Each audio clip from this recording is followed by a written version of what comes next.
y abriendo estas jornadas sobre la problemática penal juvenil y la privación de la libertad de los jóvenes, vamos a dar la bienvenida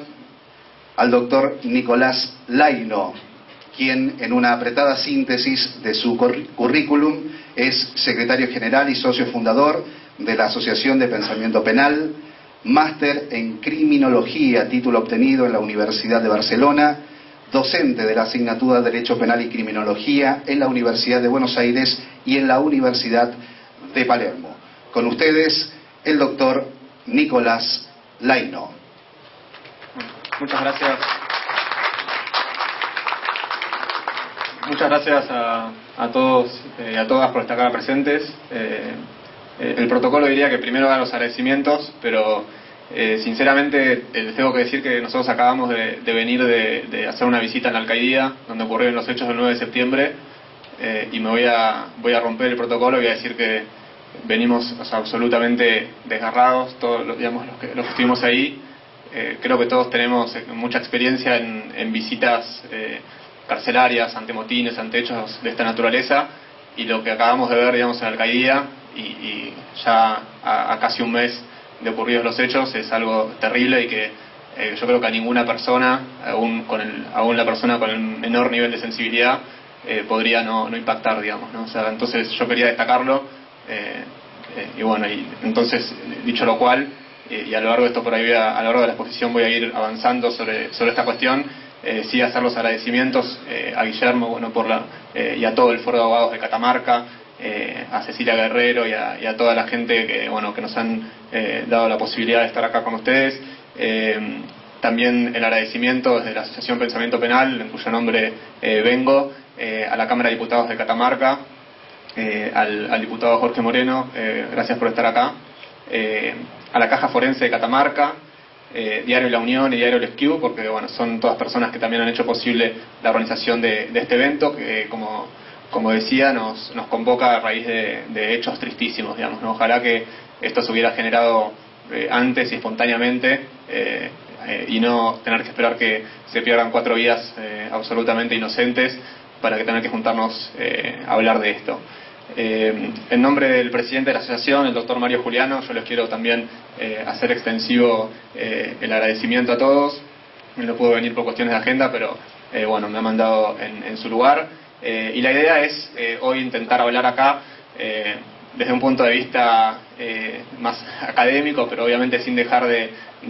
porque todo esto tiene una connotación política muy fuerte, de lo que se denomina, desde mi punto de vista a veces de un modo engañoso, esta cuestión de la problemática de la niñez en conflicto con la ley penal, ¿no? Y yo esto en la niñez en conflicto con la ley penal lo pondría un poco en la línea de lo que decía Guillermo cuando hizo sus palabras de apertura, muy entre comillas, o sea, entre varias comillas, si la lengua lo permitiera, porque la realidad es que es una denominación que encierra, u oculta la realidad, de todo el problema que hay en estos niños que son captados por el sistema penal estatal, ¿no? Entonces, cuando hablamos de niños en conflicto con la ley penal, hay que tener en cuenta un montón de cosas que me gustaría que así lo hagamos, que voy a intentar ir dejando, expuestas a lo largo de estas palabras. Un poco esto lo han dicho con relación a nuestra asociación y a Pensamiento Penal, lo han dicho en la apertura, pero me gustaría recalcarlo que nosotros tenemos 7 años de existencia. Se inició hacia finales del año 2004, como un grupo de jueces, abogados, funcionarios, defensores oficiales, fiscales de todo el país, o sea, con una inserción muy federal en la mayoría de las provincias. Ahora felizmente tenemos inserción aquí en la querida provincia de Catamarca, lo cual es un placer para nosotros, y somos personas que tenemos, entre comillas, por así decirlo, un trabajo principal, o sea, nuestras funciones públicas, pero que compartimos una visión muy crítica,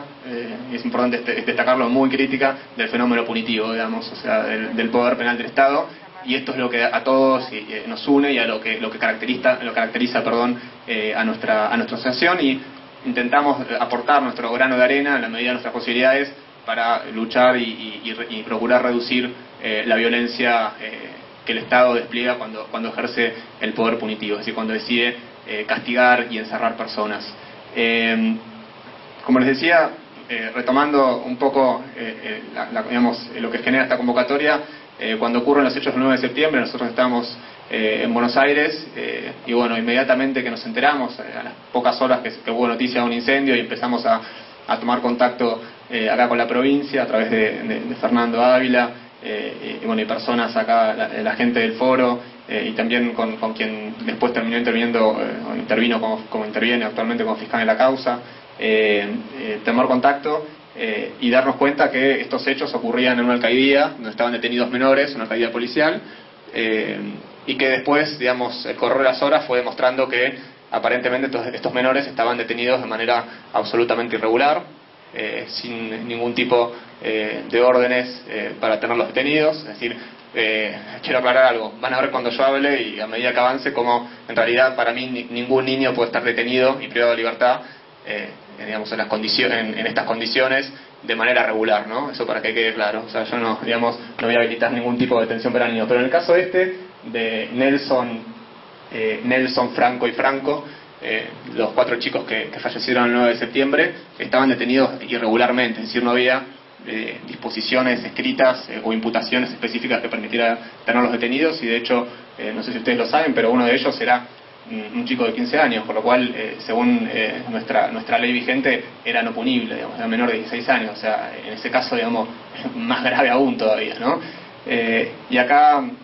se dejan entrever un montón de violaciones a los derechos fundamentales, y con la asociación nosotros decidimos que nos teníamos que involucrar de manera activa y proactiva en esta cuestión, y bueno, y así empezamos a hacerlo. De hecho, nosotros nos presentamos en la causa donde se están investigando las responsabilidades por estos hechos. Como asociación nosotros nos presentamos en calidad de amigos del tribunal, lo que se conoce como amici o amicus curiae, en el procedimiento donde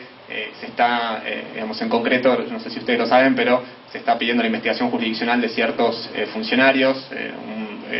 el jefe, ¿cómo se llama? El ministro de gobierno, perdón, de la provincia, y también, bueno, de las juezas que tenían a su disposición a los chicos. El Código de Procedimientos Local establece un sistema donde las personas, los funcionarios públicos, como ustedes sabrán, necesitan ser sometidos a una investigación jurisdiccional previa para poder solicitar el jurado de enjuiciamiento. Y bueno, y aquí hubo una suerte de trabas que después por ahí lo voy a desarrollar un poquitito más,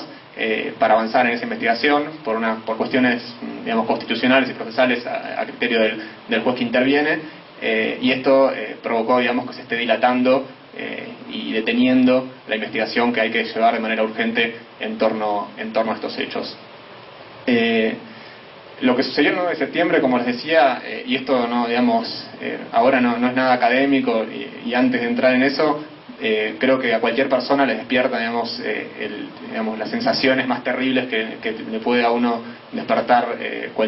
un hecho, digamos, internamente, digamos, ¿no? O sea, los hechos son terribles, son cosas que uno, digamos, ya desde el sentido común dice, esto no puede suceder, y creo que esta triste oportunidad, debe llevarnos, obviamente, a reflexionar, pero no solamente a reflexionar, porque a veces, digamos, con la reflexión no alcanza, sino que además de hacer todo lo que hay que hacer en cuanto a la investigación de los hechos y a la reparación, obviamente, de las víctimas, hay que hacer cosas, como decía Guillermo cuando iniciaba, para adoptar políticas que no tienen que ser políticas criminales, políticas penales, que permitan, digamos, evitar que estas cosas y estos hechos tan aberrantes sucedan. Entonces, esto tiene que ser una toma de conciencia, pero para actuar y no obviamente para quedarse sentados como ha sucedido ya muchas veces. Y digo muchas veces porque esto no es la primera vez que ocurre. Nosotros estamos cansados de enterarnos así tristemente de hechos de esta naturaleza. Se nos viene a la mente Magdalena, Sierra Chica, la cárcel 1 de Santiago del Estero a finales de 2007, una unidad de varones,